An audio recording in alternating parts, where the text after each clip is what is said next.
This is Chaotic Neutral.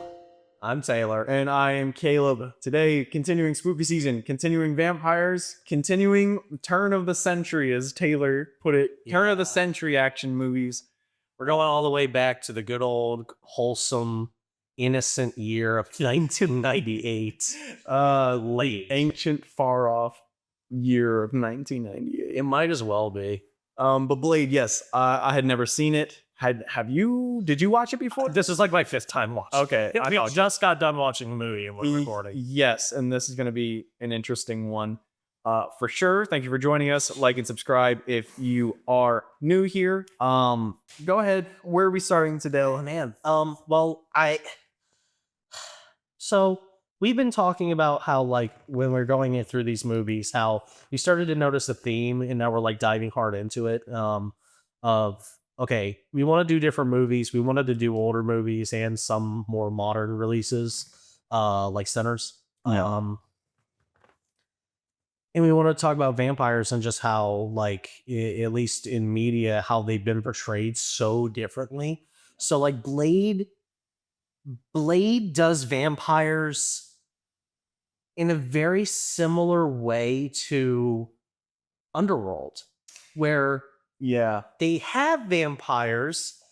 They seem like they're a bit stronger than the average person, but they also are a secret organization. They're doing the masquerade thing of they're a secret cult society. They're underground. And they had... Yeah, we said it multiple times. We were like, Underworld just straight ripped off a Blade. A lot of this movie, like, just the DNA is just brought over. Yeah. I think in Underworld, it's mentioned that, like, oh yeah, it's just a virus that makes the werewolves and vampire came from a genetic mutation. Yeah, they're all family. It's very similar and almost the same kind of vein that we were talking about there, where it's like, to a human, yeah, they're powerful, but they also don't seem that strong, especially in Blade. You have these higher up pure blood vampires who have been around for who knows thousands of years, and they just like get clowned around by Deacon Frost. Yeah, the villain Deacon Frost, who is...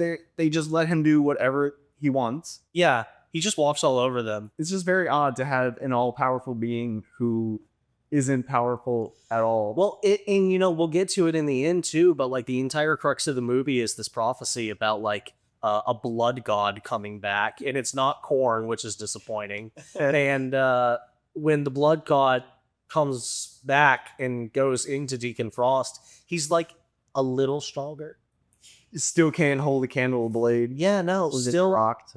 Like, it's still like an even match, and Blade is just smarter than him because he's overconfident. And it's like, okay, cool. I feel like Van Helsing could have defeated all of these vampires in the same way. Honestly, out of our spooky season movies, gotta say Van Helsing is still the strongest portrayal of vampires. Yeah, power wise, Dracula was very strong that we watched so far. Sinners is a close second, I'd say. Yeah, like they're very powerful, but again, they're only fighting humans. They're not fighting other vampires. And Smoke and Stack, like, Smoke gets out of it. The thing is, like, it's a numbers game in Sinners. Yeah, you know, true. It's almost a horde. Like 30 Days a Night is another vampire movie where the vampires are like, no, they're legitimately stronger than people. And there's also a shit ton of them, and you can't escape the dark. So it's like, what do you do? Yeah, these vampires are strong, but they're not that strong because they can't kill Karen. No, and they beat the hell out of Whistler, but didn't kill him. Apparently didn't kill him. No, well, yeah, we'll get into that because I don't know if we're gonna... I mean, we probably should watch Blade 2 because it's a little bit down the line, but Blade yeah, I think in 98, spoiler alert, he comes back. Yeah, he turns back somehow. But like, we watch him get his face stomped in by these vampires, and it's like, all right, so they're not actually doing that much damage. Granted, this is a comic book movie, but still, it's odd. I like my vampires to be pretty strong. And that's another talking point about this movie. It's the first like comic book movie that had an R rating. Yeah. So like Deadpool doesn't get to wear that crown. Deadpool inherited crown. Well, Deadpool, did Joker come after Deadpool? Yeah, Joker came after. I think so. Yeah. But yeah, the first one. We can get into the R stuff, but stay with the vampire thing right now. What other like differences did we see in just how vampires were portrayed? So their regeneration was pretty interesting. Like they regrow takes a animals. while. Yeah, well, they show us like at least the one guy regrows limbs all the time. Gets his hand cut off. We get multiple mentions about how what was his name? I have no idea. It's Donald Logue's characters. Yeah.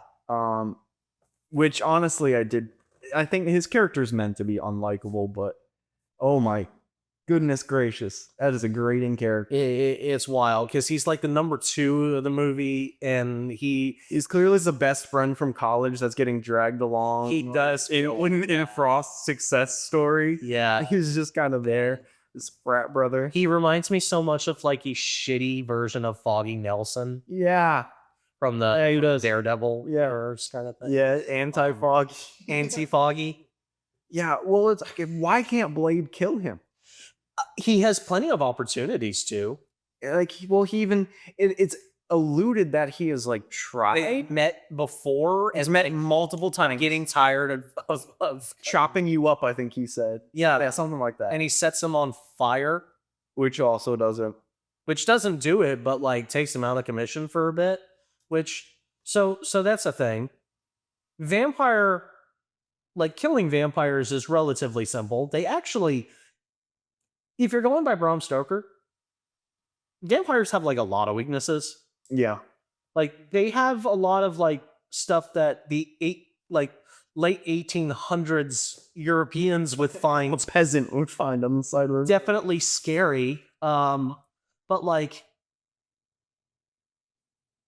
Dracula's not all that powerful. I mean, the guy has to sleep in dirt from his homeland in a coffin every day.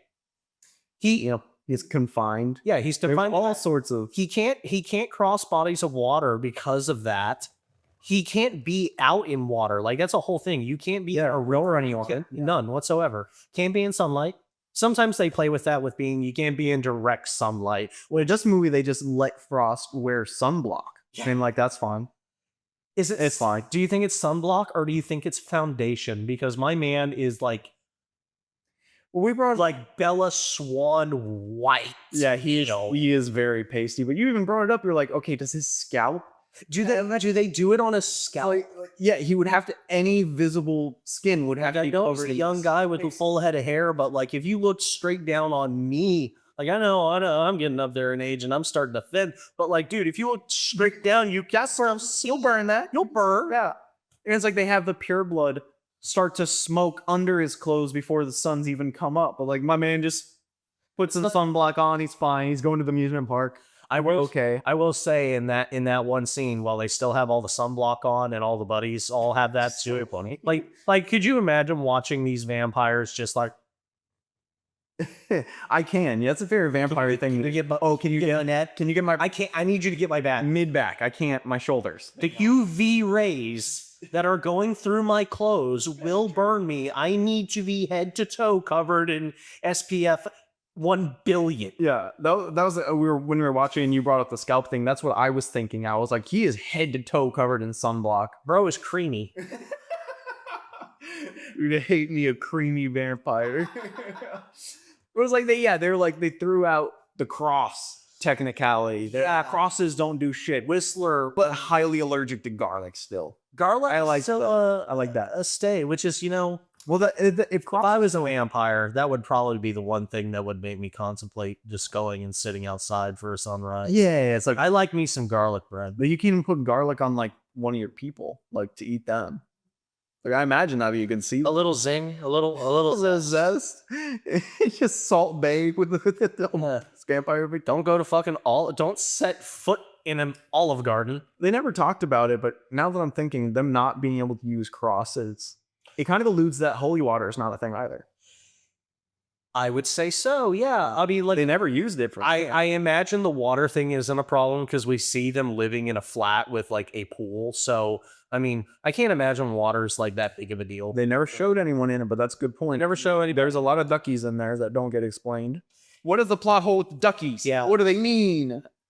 Deacon Frost Just loves duckies. like, and this is before like Jeep culture too, I think. So it's like he just collected rubber dust. Were you? Or maybe his groupies. This is a way tangent, but did you ever watch VeggieTales? Yeah. Did you ever watch the Ducky one, King and the Duckies?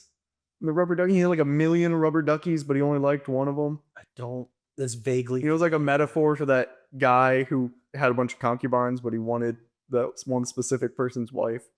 Anyways, it's a bit of a tangent, but I just remember Larry the Cucumber with like, That's a wild story to adapt for children, but all right, go on. oh yeah, you know what else it is? But as soon as I saw the rubber duckies of all those things, That's not about Esther, is it? no, they have one about Esther. That's honestly just a retelling of Esther. But no, the rubber ducky one is about rubber duckies more than anything else.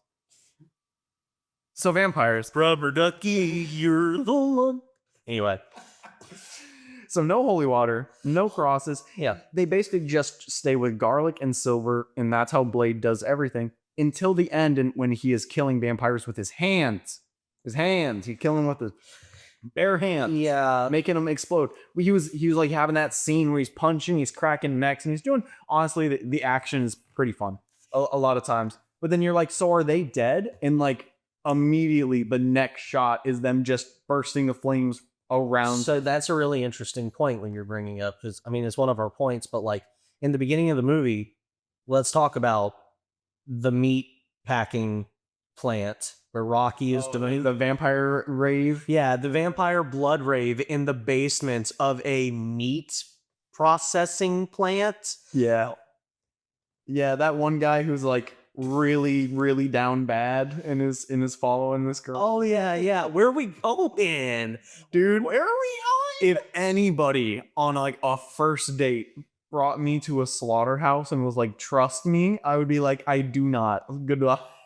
Have a nice life. I mean, like, I don't go clubbing. It's not my thing. You've been to some places. Yeah, never a slaughterhouse. Yeah. I mean, I've heard of people going to like interesting areas, but again, I wouldn't. I wouldn't Yeah, it end up seems like- my mom taught me not to end up in situations that I didn't want to. That would lead you to getting sprinkled with blood. Oh man, let's talk about that. It's the late 90s, and dude walks into a club with a bunch of attractive people all getting down, and he gets like a flick of something on him, and it's red, and he like looks at It's it, probably chocolate. smells it. I don't know, man. It's the wrong environment to be looking blood. I don't know. I don't think there's ever actually a real environment where you should lick blood, but I know there's worse. I know there's more wrong environments, and probably not the smartest meat choice. packing rave late 90s. And probably not. that guy survives that I encounter. was just thinking that like they say that the vampires own the police. Yeah. And I'm like, we never get that guy, checked on again. But he's probably not doing good. I wish, and now we're starting to jump around, but Yeah. I wish that when they show Curtis as a ghoul, which is like not explained at all, is really not. Yeah. So I wish that the guy from the rave was him instead of just Curtis randomly being there. I think that would have been really cool and sinister. Like they abducted him and Like the cops abducted him. he got away and Blade saved him, but like It didn't matter. Nah, we're so powerful that we just like made people disappear anyway, so it's fine. well, the ghoul thing does, I guess, kind of play into more vampire tropes. Yeah, so that's another classic vampire thing of if a vampire typically I could be wrong about some of these things. It's all different depending on what culture you're talking about, who you ask. But if a vampire drains somebody dry, they are reanimated into like a zombie-like creature, usually called a ghoul, right? Yeah.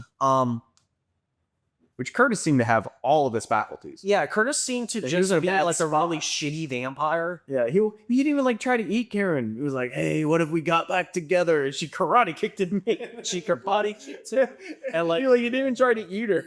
no, I thought he was going to like like pull her back down. It was really a needless scene. So let's back up. Blade goes out into Los Angeles and kills vampires. He's on he's on his own crusade against the vampires because his mom was killed by one, and he turned him into one. Yeah, half turned him into one. Died, turned into a vampire.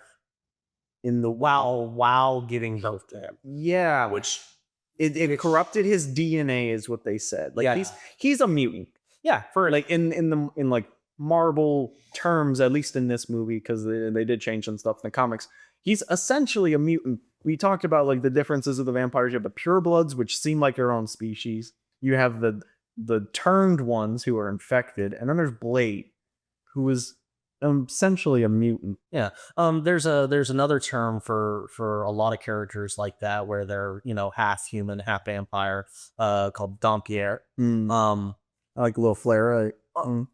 Little flare. Yeah. Vampire Hunter D is classic example of one of those. Alucard from Castlevania is one of those.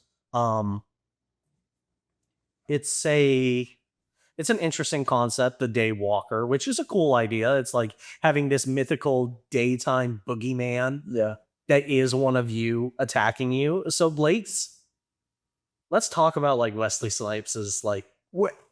Yes, let's go. Just real quick before we fully move on from the transformation. I just put together, I don't think they explicitly said in the movie, but Frost made Blade for the purpose of bringing back the Blood God. Yeah.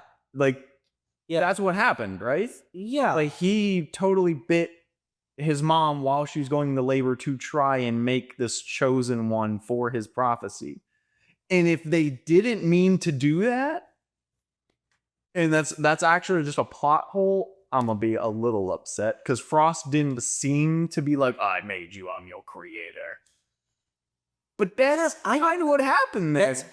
It could have been Frost. I don't remember them saying anything. Frost is Frost. Well, because Frost definitely turned her mom, or his mom, because she said that. She was like, I fell in with Frost, and that's why I'm a terrible person now. Yeah.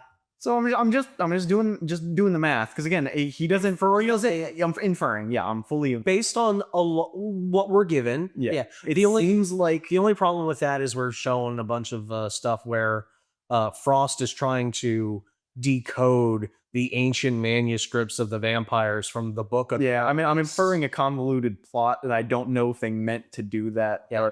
The whole chosen one thing really didn't make sense to me. Yeah, it's a chosen one plot, like 40, like an hour or 20 into the movie.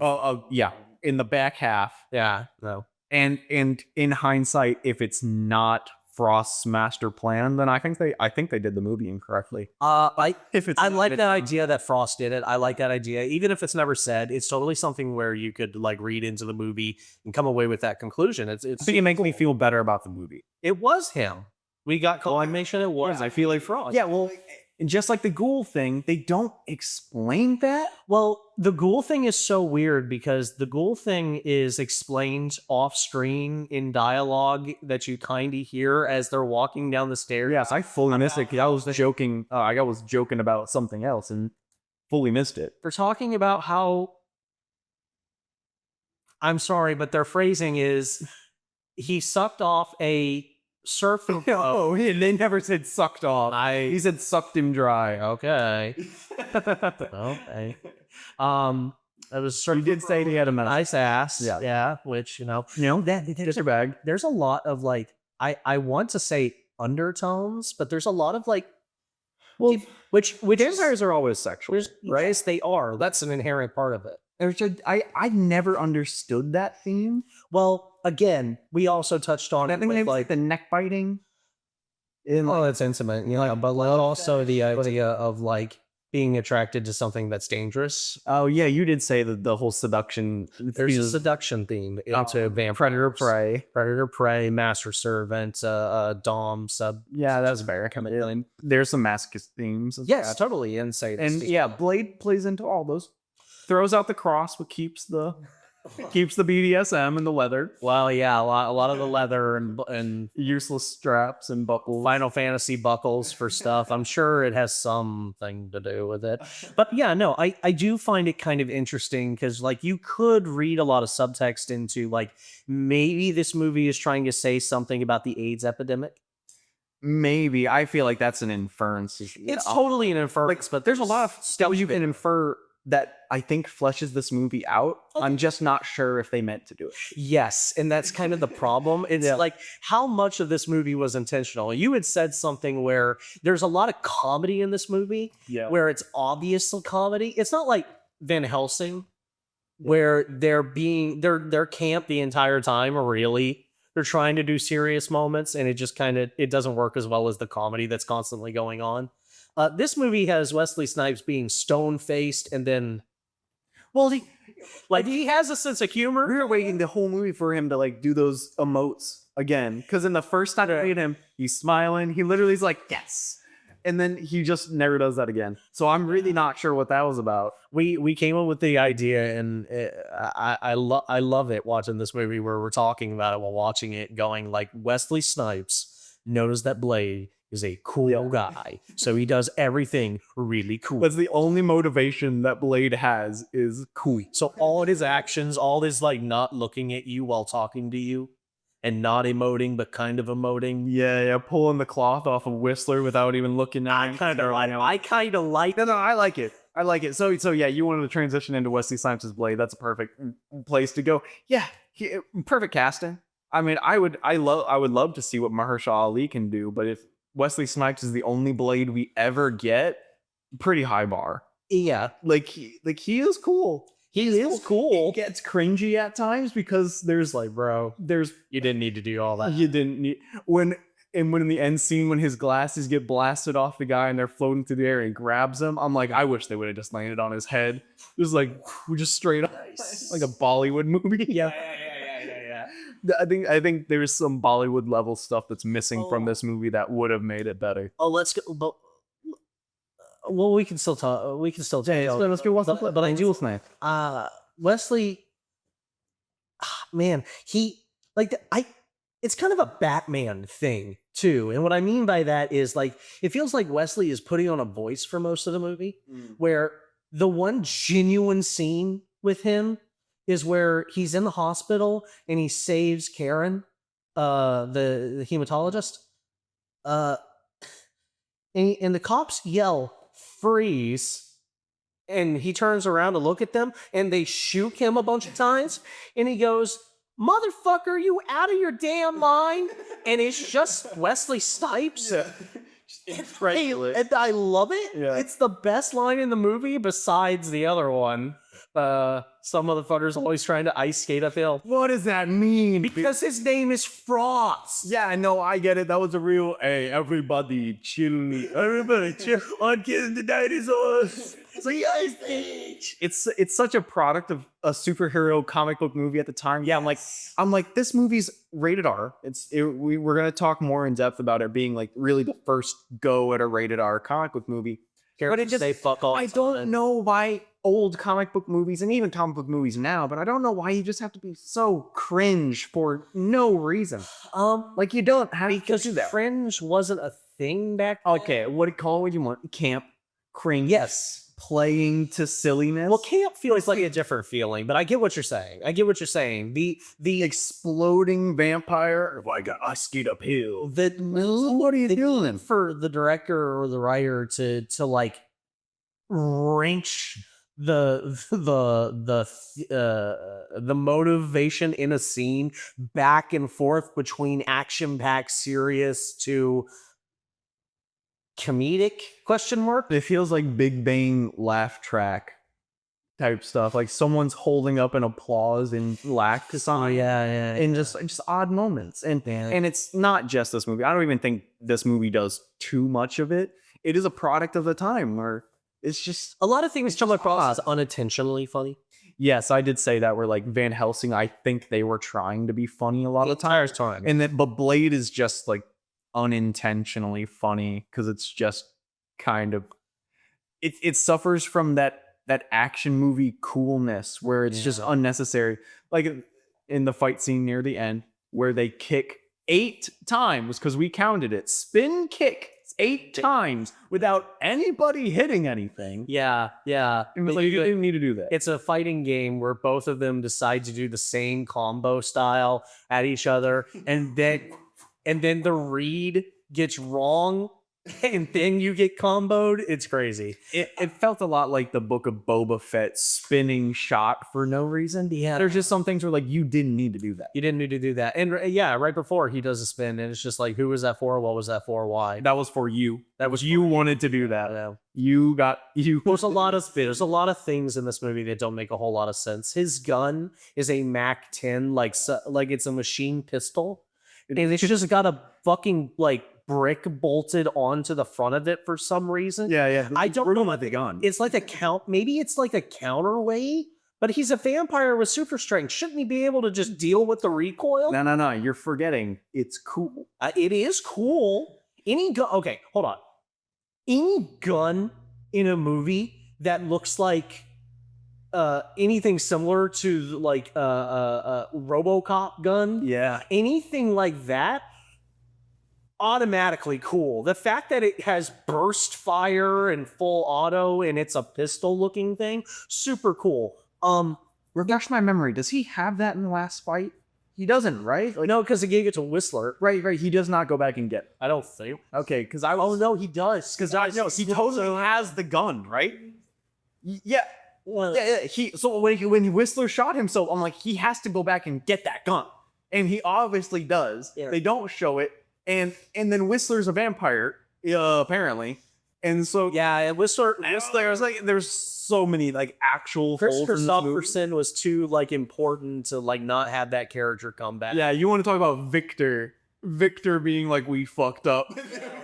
The rest of Blade goes, yeah, we can't we can't not have Chris there. Chris Christopherson adds a level to this movie that he does in everything. I said it. I'm not a huge fan of his music. I'm a huge fan of him showing up in movies because it's always, look, country western star Chris Christopherson is here. Yeah. He's just such a man. Him. Yeah, he feels real. He feels real. He's angle grinding nothing for no reason, listening to Creedence. That's his introduction. I love him. He's a great character. And the fact that he like exposits dialogue in a really good way because he has that really nice voice for it. I actually really liked, okay, so to a certain extent, I liked how they dispatched Whistler. The moment he started talking, I got, my enjoyment meter went down. I liked them just showing up and stomping the hell out of him. Like he didn't have, like he's a human against vampires, and they showed that. And then they immediately backtracked on it, and I felt like they lost some points there. Yeah. But I like when characters are just brutally killed off. Like, especially when they're important like that. So, like, I would have loved that. Well, I would have loved if the mentor figure didn't get to have a conversation with Blade. Because right after that, he does the dumb action movie speech that every action movie does, where he's like, you can't go after them, Blade. They're too powerful. And Blade's like, I gotta. It's like, you're going to hope for me here. You're going to love Blade 3. I'm sorry. Like Blade Trinity. There you go. Trinity. Yeah. Trinity. Put some Trinity, I think. Trinity. Yeah, Trinity. Or Sean Connery. We'll get to him. We'll get to the other reading this director did. Yeah, actually, we should do that. We should do that soon.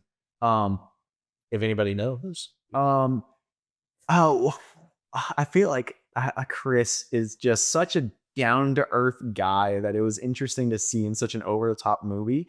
He did bring a level of grounding. Him and Wesley Snipes have like an interesting kind of chemistry. It's kind of fun. They're wildly different actors. Very different actors. Like one guy is just being himself, and one guy is being cool. Cool. Just cool. That's my motivation. I like to think. You know what it is? It's got a little bit of Robert Downey Jr. in Hot Fuzz. Just a little. Yeah. Not Hot Fuzz. Fuck, what is it? Tropic Thunder? Tropic Thunder? Yeah. I'm doing playing. It's just a little bit. I don't read the script. Script reads me. What does that even mean? I like to think that in the script for Blade, it's like Blade walks into a room coolly. He turns and looks at the bodies coolly. No. And Wesley's like, nah, I wouldn't look. No, Wesley's writing it in.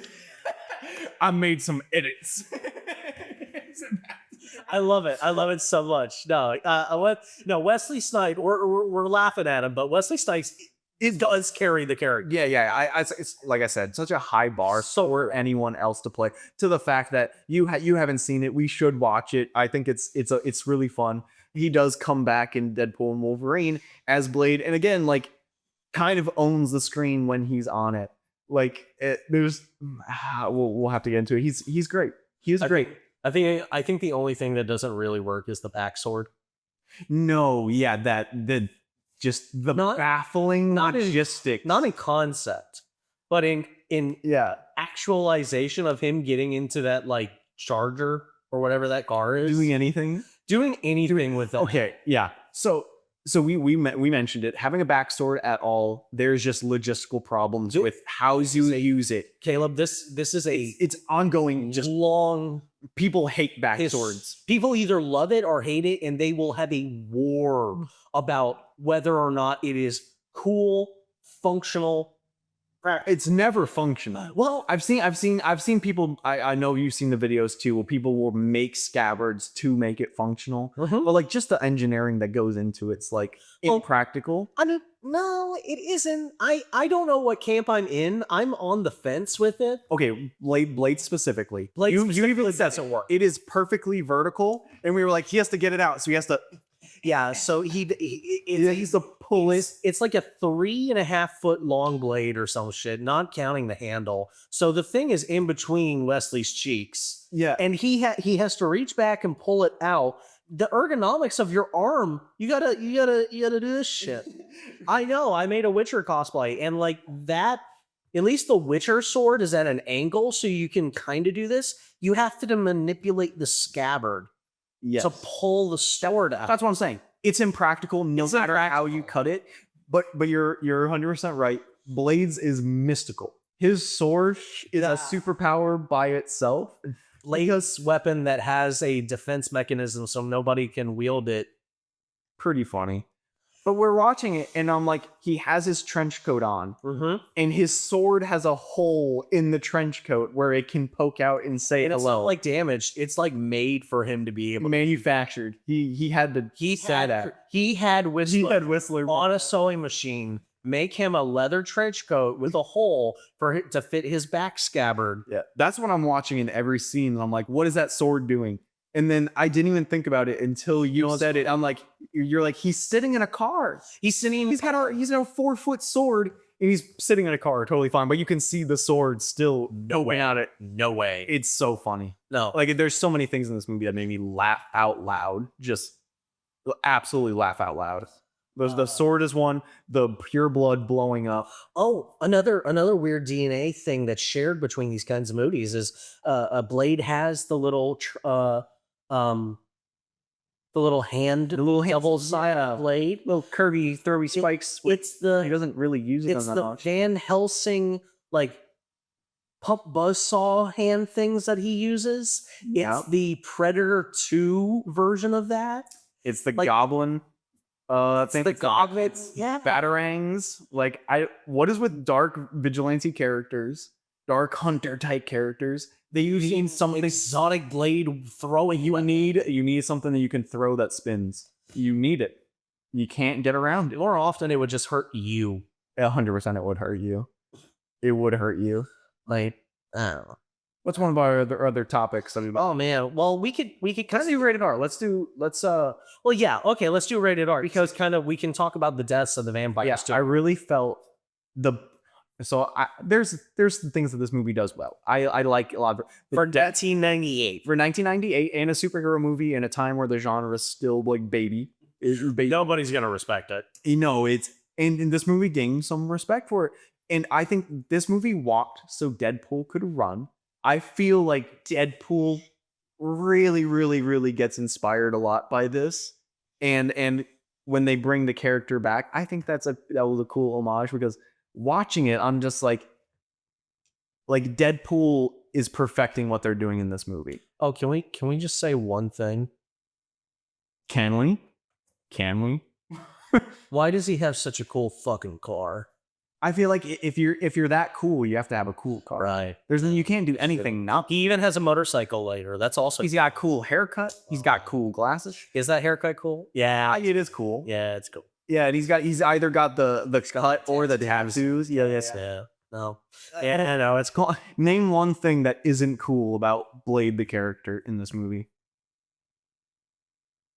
I don't think there is. I think Wesley nails it. He cut everything that's not cool about the character. Yeah. Hold on. No. But the man has cool in his blood. His blood's ice cold. It's skate. Ski. This is blood skate. I'm recording. It's some of the rage. So rated R. This was like the first. Nobody tried to do another rated R comic book movie like this, pulled from Marvel, for another 20 years. 20 years. Wild. They went to X-Men, they went to Spider-Man. Closest thing is Daredevil, and that's like PG-13 still. Daredevil from back then? Well, Dave, Like Ben Affleck's? Ben Affleck. Yeah, that's it. That movie's not really brutal though. But there's a lot of implication. The Elektra movie was kind of brutal. But that was still the PG-13. Yeah, no, they never went into. There was some independent. Do you think it's like Americans like being desensitized to like physical violence, or do you think it's a language issue? I think the language issue being you want the widest net. I want to be able to have kids watch it because you're going to be able to have more people come. I can sell toys of these action figures. If it's a family-friendly movie, I get 4 people instead of 2. But if he says, "Motherfucker, have you lost your damn mind?" Yeah, a little hard to get Timmy. Timmy's gonna love it. Timmy's mom isn't. Well, the studios are starting to figure out that like these kids are fucked up anyways. Who cares? Like maybe let's market to adults. And Blaze got it right in '98. You said it yourself. This movie 4x'd its money, around 3x, 4x. Yeah. Budget of It was like 40 some. budget of $45 million. It made in the box office 131.2. Yeah, and spawned 2 sequels. Cult following. Yeah. People still love Blade to the point where the current Blade movie can't get made because they don't know how to do it. Yeah. People want Wesley to be Blade. I mean, they did. They brought it back because they was like, fuck it. Yeah, like culturally, I think this movie does way more culturally than it does critically. And I think it does it right by even pushing the envelope of trying it. Yeah. Like they explode. We said it right when the slaughterhouse scene is starting and they're killing everybody. There's blood everywhere. Yeah. There's blood everywhere. They're blowing up. Every vampire that dies goes invisible. So you have to cut that person out. Disintegrate, yeah. But tough. So here's Tough to do. Here's the thing. We marked out at that because we realized how hard that must have been to do. To do it every shot. Why do they kind of stop doing that at the end of the movie? Do they just run out, or do they forget that they do that? Because like Blade is like it happens to a lot of them, but a lot of them just fall down on the ground. Yeah. I even noticed near the end they started keeping their legs in the shot. They only cut out the torsos to get the effect across. But I'll tell you exactly what it is. It's blowing your load early, so the audience goes, "Whoa!" And then once that's been established, you don't really have to do it again. Because like you're remembering what it looked like and you're extrapolating when he. Yeah, but if we don't even have to see the effect happen of them disintegrating, just make sure that the actors are in that next shot. Because we know what happened. Like there's no evidence whatsoever. Even the ash just. Well, you're right. They start not showing. I feel like that's what they start having problems that I noticed in the movie. Besides the sword, I think it was budgeting. And again, like I said, as soon as they started doing it, I'm like, that's very hard to do. Yeah, they do it early to get you at the edge of your seat, to set a tone, and then they don't have the capacity to do it. They cut away from deaths. They have them off screen. They have them inferred. Because you can do that with storytelling language, and you're not really thinking about it. Yeah, but you're right. It's like I would prefer you be consistent. Because I even noticed it. I'm like, there's a bunch of bodies hanging around and they have their torsos start to disintegrate, but their legs are kicking too much. And they're like, no, that's too hard to roto. We're absolutely fucking not doing that. Isn't it really interesting that like Blade gets into all these fights and he never gets a drop of blood on him? Even when the vampires are not disintegrating, they're exploding. Do you think that's intentional, or is that one of those things that I can infer that makes the movie better? Or does it make it worse? What's your opinion? You know, two things can be true at the same time. I do think it makes it better that he never gets blood on him, because the cool shell factor. It's very because all of them are covered in that. He's just standing there in that perfect all black leather. Like, no, he's a cool character. And he's a cool black guy. He's a cool black character. I really wish we could like get more of him in other things. It's kind of amazing how I understand why we don't. It's because he's probably a really hard character to do and write for. Well, the thing that's the problem in your You think connected universe. You think the mutants are hard to write into the same story? Vampires. Put fucking vampires. Well, honestly, at this point, I'm just like, no, you totally could have done it because we had Shang-Chi and no follow-up, and you could just have a multiverse world where they have vampires and just call it a day. You know, that's fair. You know, I know you're probably not paying attention to it. I want to watch it because it only comes out to about 2 hours. I want to watch it and either do a review or get you to watch it with me. The Marvel Zombies thing that just came out. Yeah. Because it's, it's like a what if scenario too, so they've changed stuff. Blade is the main character, but he is partnered with Khonshu, and so he is Blade Knight. He is a mixture of Moon Knight and Blade, and it seems really cool. Like anytime you do anything with Blade called Nightblade, but sure.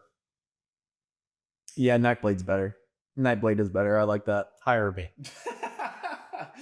You don't say yes enough for them to hire you. No, that's why I'm good. When I do get a yes, it's like, oh. I just want to give more props to Wesley Snipes because in the direction of Blade, because they did change some stuff, but the look of Blade is just comic book Blade. Pretty like it is comic book to screen. That is Blade through and through. Like I had the Marvel encyclopedias growing up, and I remember there's an image where Blade and Dracula are like locked together, and like Dracula's got his like hands up on Blade's throat, and Blade's got his gun up in Dracula's throat, and like it's just Wesley Snipes. It's cool. Like it's Wesley Snipes. Blade just rolls all together. It's just a perfect display. It's ubiquitous. That was the only redeeming factor for Fantastic Four for me. Is like if you go comic to screen and make it look right, I'll give you points. And if you can embody the character on top of that, like Wesley Snipes does, and I wish he said "fuck" more. Honestly, he mouths what the fuck out. Like, dude, just have him say it. Were you at your cap? I don't know. Can you have a cap in an R-rated movie? No. Was that a choice by Actually, Wesley? no. I think you can, but it's like 100 and something uses of fuck. There's the Seth Rogen movie that owns the record for most fucks, and it's like 129. Of course, it's Seth Rogen. Yeah, I mean, who else would it be?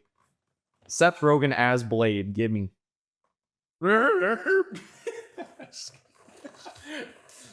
Oh, Seth. Let's talk about Blade's mom.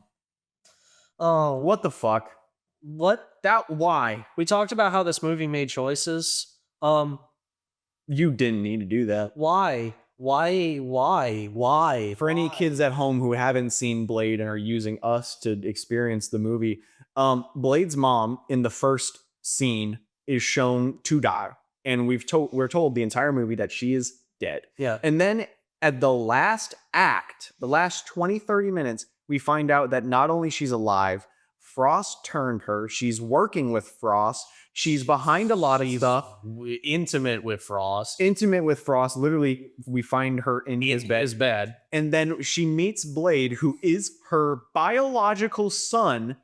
And our interaction with her is her licking his chin and like trying to fuck Blade. The most sexual tension shit you've ever seen. It's so weird. And the character is his mom. It's his mom, biological mother. She's like breathing on his lips so close, and it's so uncomfortable. It's rough. It's so uncomfortable. It's so unnecessary. Like I said, the ghoul thing was unnecessary. You don't even have to have her there. The movie works better if she stays dead. I think you can have the character be there and have that be like a rough thing. I don't think it bothers Blade all that much, honestly. But like, just that. Just that's the sexual intention of that is so. I have so many questions for the director. Of all the things the characters need, an Oedipus complex is not one of them. And good on Blade for sticking it in her. Oh god. It's so weird, man. I don't fucking like. Yeah, it's a big bias. It's a big minus on that movie. A huge minus. Like it's such a choice, and I would love to hear. You know, we just watched it, so we didn't do like a whole lot of research. We had budget and everything, a couple of things, but like. Why specifically that? It's like talking to Stephen King about that one scene in It where it's like, hey, you didn't need that. Why? Like you really need. Why? You should have worked that out in therapy, not on the screen. It's odd, man. It is super. And like an hour. It's one of the choices of all time. Yeah, I said it. Like there's an hour and 30 minutes of this movie that's pretty darn fun. And there's some odd things, and then it's like the moment Christopherson dies, the movie gets increasingly it's that odd. Prophecy. It's that prophecy. They're like, yeah, that they bring that up. They're like, you're the chosen one. So this is a thing now. Your mom's alive, so this is a thing now. There's a god. The inner circle of vampires doesn't try to like stop at all. They're powerless. Yeah, so what is up with that? We have a secret society of ancient vampires who were born as vampires, going back to that idea. You assume strong as hell. You assume strong as hell. Stronger as someone who was humanly turned. You have all these like different like representations of like different like ethnicities around the table being superior. You assume that it's Illuminati. I said Hellfire Club. Yeah. Somewhere in that vein. So somewhere on the scale of Hellfire to Illuminati. That's what these guys are. They're supposed to be running the world, and they just bend the knee immediately to this fad. I don't get it. It makes no sense. It's Vampire the Masquerade and Underworld, but like the loser in Underworld is like calling the shots, which he was, but like nobody really respected him. And he was an honorary position. Yeah, but this dude's calling the shots, Frost. In Underworld, the moment Victor comes back, that guy's not in charge. The moment Victor comes back. But this guy's they go and they kill the leader of the Purebloods. How did they get him? They didn't even show us how they just show up on a beach and we're like putting sunblock on. And they're like, yep, we have this guy and we're killing him now. I will say that is really, that scene goes really hard. Just for me personally, I like that they're all blacked out and then they put motorcycle gear on. I did like that scene. That's cool. I dig that.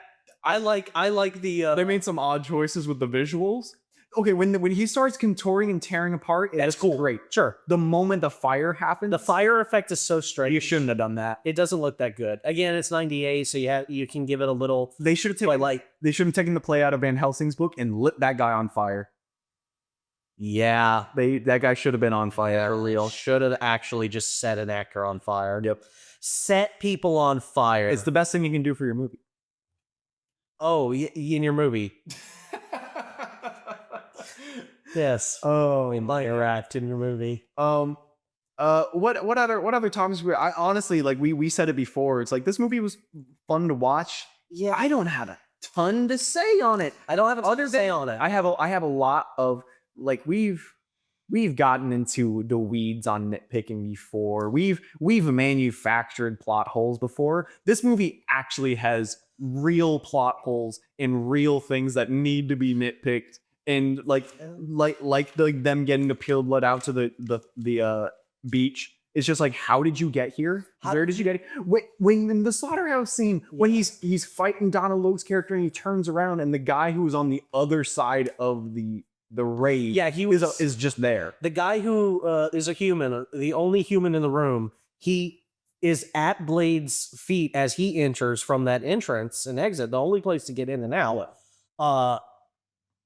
and somehow ends back up in that like weird vomitorium Yeah. in the back room, hiding behind a stairwell or Well, something. the first one was like, how did he get there? Why did you go backward? Maybe I lost him crawling around on the floor kind of thing in the fight because we were watching the fight, because it's pretty well done. I love when Blade has the shotgun that has the 2 underslung spike shots. I think that's cool as hell. Like points up for the action. Actual Some of it's very gun fu, but it's very close. No, it's pure like action movie. Like just classic action movie, like the shotgun and blast them across the room. Yeah, like that's super fun. Like it doesn't make any sense. I love but it's like not supposed to. It's just supposed to be cool. I love the vampires who like pull weapons off the wall and start doing their swinging kata. And just walk up. I'm gonna kill you, Blade. And Blade's like, man, they do the Last Jedi swirlies. Don't talk about that. Yeah, no, it's like the movie gets cool points, but like there are some Last Jedi fight moments in there. Yeah, the kick, the twirl fucking kicks are stupid. Like I don't know what to call that other than video game fighting game, people doing the same combos, trying to psych each other out, mirror matching, and it's really weird. The action feels like a Street Fighter game. Yeah. It was like Mortal Kombat. It does. Which I don't know. Which is cool. I don't think it's a bad thing. It doesn't detract from the movie. It's a little goofy at times. A lot of times it is. Like when he pulls that dude's throat out and then throws his trachea. That's sick. Like that's great. It's pretty good. Yeah. There's a lot of times. Oh, that was directly before the spinning 8 kicks and that was. And he kills Frost by like doing so he throws his sword away to grab the vials of the cure, the serum that's actually like kill vampire serum, and he grabs it backhanded on a crouch, and then he does like a throwing knife technique and hits him once, and Frost is like fuck you, and then goes and hits him multiple times, and then hits him in the forehead. Yeah. And then he puffs out and explodes like a video game. Not a detraction, but it looks like a video game. It's like when you steer fully into it, it's like that's silly and campy, but it's like you keep going with it, and then it becomes cool. It's if it's just like if it's like too quick and campy, you're just like, all right, why did you do that? It's what we said about Van Helsing. It would be inconsistent if the whole movie wasn't like this. And in Blade, it's inconsistent. Yeah. The whole movie is not. And there's some weird cuts. There's a lot of odd editing. There's that car chase scene. Car chase. That just changes stylization completely. It turns into a speed racer. You know what it reminded me of? You know what it actually reminded me of? It reminded me of the old ads that was against piracy. You wouldn't download a car. It did feel like that. It looked like they were downloading a car. It did. You're 100% right. Oh man, that's great. The only way. It's the shaky cam. Oh, some of the audio was really strange. Like I know this is a typical thing, and it's like, well, that whole scene was just odd. That whole scene was odd, but like a lot of the times, like some of the vampires are doing jaguar noises. Oh yeah, which is like jaguar. I did notice like a lot of the dialogue from Frost was clearly overdubbed because they all have shit in their mouth and they can't talk properly. If you've ever put in like if you ever done like a vampire thing, you can't get talk. No, your lips getting stuck on your teeth. Well, it's not even that. It's just like it's fucking up your mouth. I know. Like, you have to learn how to talk with Invisalign. Yeah, I was like, I have an Invisalign, and that's hard enough to learn how to talk. Just having the 2 canines, because they make these like not porcelain, but something like it, and then they have like a putty, and you have to put that in while your mouth is dry, and then you can just wear it around. It's so hard to talk because you have to relearn how to talk with that, but they're not in long enough for you to do that. So there was that one scene. You just do that. Like I clearly pointed out with Frost. I was like, I said he has Invisalign on, but he had clearly like a full retainer of teeth on. Yeah, like he wasn't like the 2 stuck on teeth. He had something there where his lip was getting stuck on his teeth. And I'm like, you could tell the audio was different. I'm like, he had to overdub all of his lines. Yeah. I have a big problem with vampire movies for doing that because the teeth are such a big part of it, but it fucks up your dialogue. I think it's way better to have the actors do. I think it's way better for the vampire to like if you have to do a close-up of him, maybe do the dub. But if you're just having him in the scene, don't make the actor wear the fangs. Unpopular opinion, I don't need my vampires to have fangs. I need them to have fangs when they do the thing, which I'm getting kind of bored watching all these movies where they do it, where they have like the reveal. Yeah. And it's like, hey, audience, look, get to. It's like, all right, I get it. Well, we talked about it there. It's like people get their whole throat ripped out, Mhm. but then that one girl only has the 2 bite wounds. And it's like, so you had to very carefully just be like,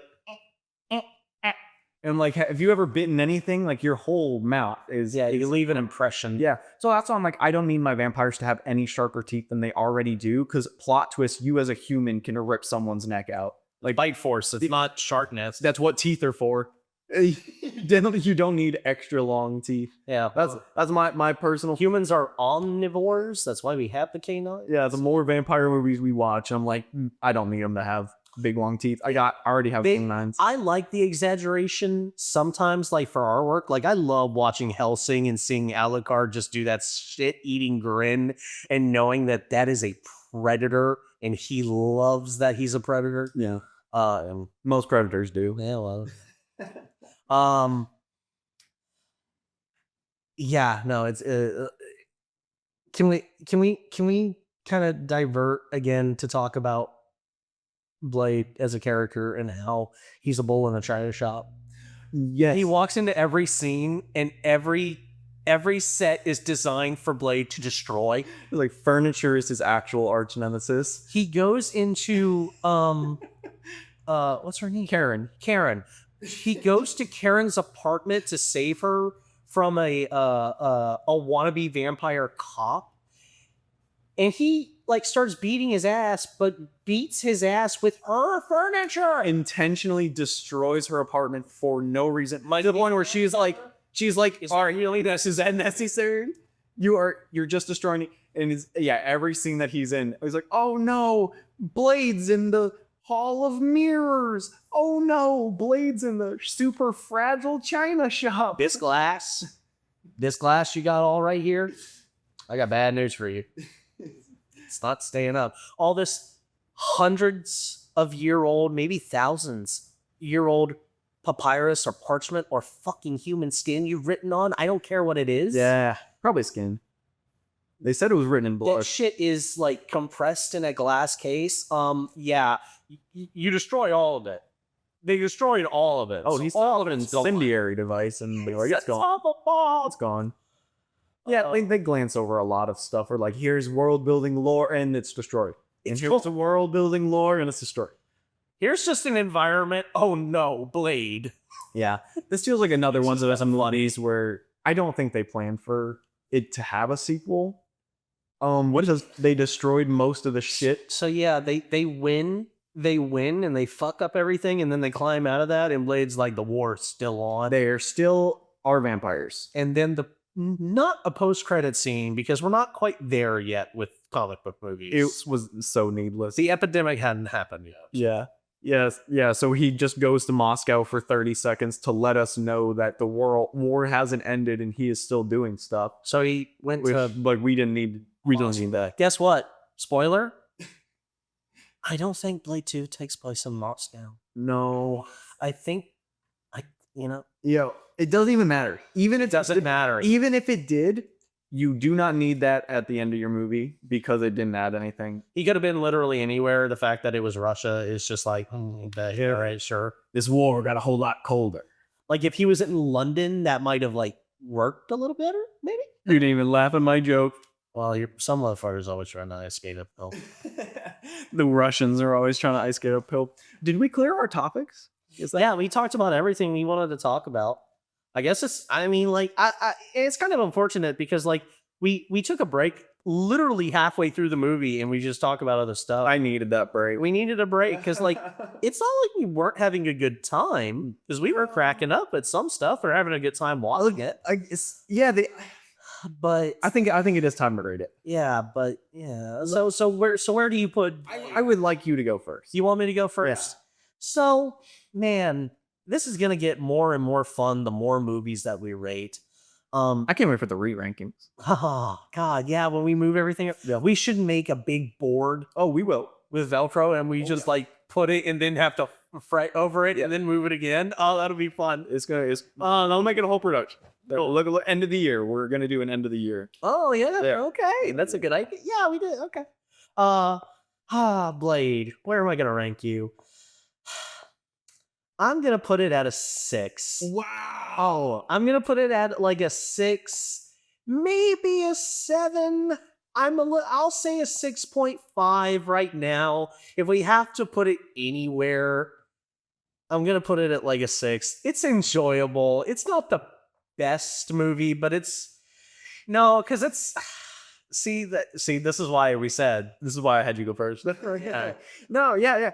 I'm gonna put it at Have your battle. I want. It's a real struggle between a 6 and a 7. I don't think it's a bad movie. I don't think it's like poorly done. I think it's a movie that came out almost 30 years ago. Yeah, there is that. In terms of it like aging, like some of the effects have definitely aged and are ambitious for the time, I think. The characters are interesting, pretty fun. It's a pretty fun movie, if a little inconsistent. I think that puts it at like a 6.5 for me. Interesting. Okay. You know, You gave it the same rating I gave Underworld. I mean, yeah. I don't think it gets to genuinely good. So I'm comfortable at saying 6, where it's like I like it. I think it's better than mid. I don't think it's close. I don't think it's super good. I think it's a fun thing to throw on, but wow. Yeah, I don't know. That's neat. It'll be interesting how I rank the other movies if we do them eventually. Because like, oh boy, wouldn't it be funny to see how those numbers play? Yeah, for sure. Okay, well, what do you think? All right, mine's way different. I might get some heat for this. Oh no. Okay, no. Is it a 10? Is it a 1? Is it a 10? Yes. No. Okay. So I'm being serious here, and you said you like the character. The most redeeming thing about this movie is Wesley Snipes and Chris Christopherson. Yeah. I have nothing bad to say about them. They kill it. Is Donald not a redeem? I think he's a good actor. I hate every character he's ever played that I've ever seen him in. Maybe that's intentional. I don't. Good on you. Get your paycheck. Play a character that I don't like. I think you're doing a great job. Nothing against the guy. I don't like his character. You called him the college friend that was like riding the wave with Deacon Frost. Yeah, he tied his ship to Frost before they were vampires. Yeah. He's just got there. he's got right-hand man syndrome all over the place. But no, honestly, so I am grappling with this movie. I'm looking at it visually. I'm looking at the writing. I'm looking at the visual effects. I'm looking at everything. The suspense is killing me. And I'm looking at a movie that we reviewed not too long ago called Van Helsing. And I'm like, I don't know of a single thing this movie does that Van Helsing didn't do better. Oh, yeah, good point. Or at least on par with. And I gave Van Helsing a 4. And honestly, I think Blade is about on par with Van Helsing. And then they went and tried to have his mom fuck him, so it's a 3. I give Blade a 3 out of 10. That's a strong argument, folks. It is my first movie to end up in the Bermuda Triangle of bad. Wow. Wow. What did I rate Van Helsing? I actually don't remember. You gave it a 5 or I probably gave it like a 5 or a 6. It was in the mid tier because it's like in right there. It's enjoyable. Probably 6 because it's enjoyable and it's not.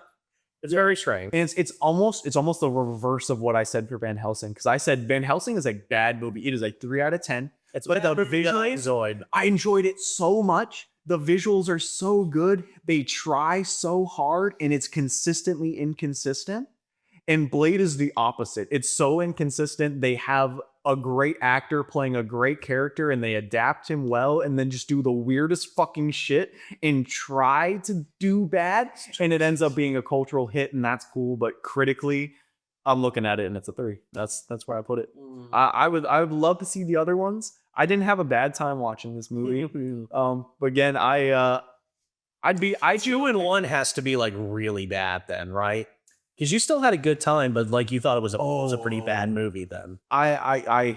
Yeah, 2 and 1. I off the top of my head, I'm not sure of a movie that ends up there, but we'll find one. They have to be We'll like find it. really bad, and not like so bad it's good. They have to be like, I'm upset that I watched this film. I wish I could unwatch this. Yeah, there definitely exists some.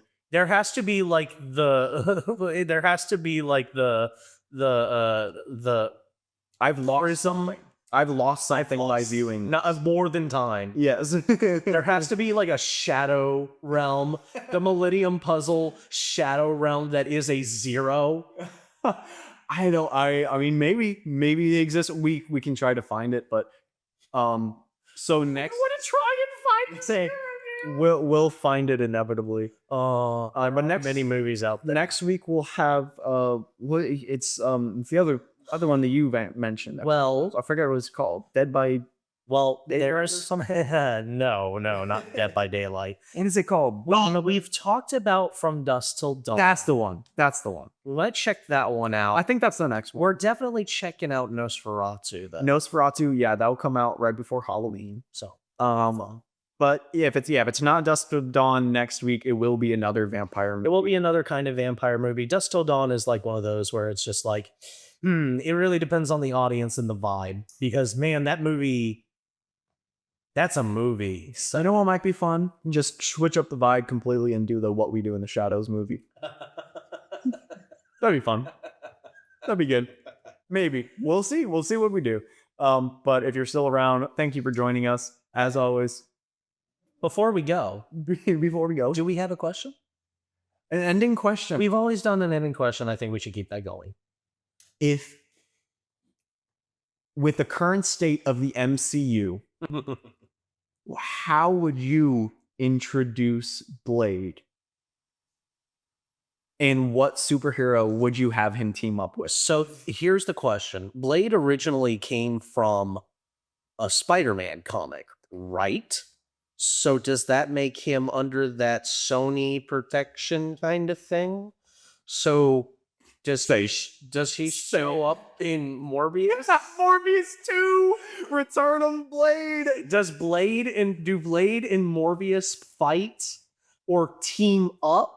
Or is he gonna show up like Punisher showing up in Spider-Man? I think it's Peter Parker and Blade team up to take on Morbius. I 100%. You're right. Okay. So if that's trajectory, or you go full violence and you have him team up with Punisher. I think that'd be pretty here's cool the too. thing. You get that the Marvel's Dark Suns do that. The Midnight Suns. Suns. I was just about to say that Midnight Suns would be the coolest thing. If I'm being serious, that's the best way to do it. Yeah. Because you have Black Knight established. You just have to bring back Ghost Rider and you have Blade. Moon Knight, you mean? Well, they have Moon Knight too. But Knights is established, yeah. Yeah. So the characters I usually hear associated with Midnight Suns are Blade, Ghost Rider, Black Knight, Moon Knight, and Werewolf by Night. Those are the Midnight Suns. 100%. I'd watch the shit out of that. Probably have it be super dark. You have it be rated R. I think it would be worthwhile to give Blade his own movie, though.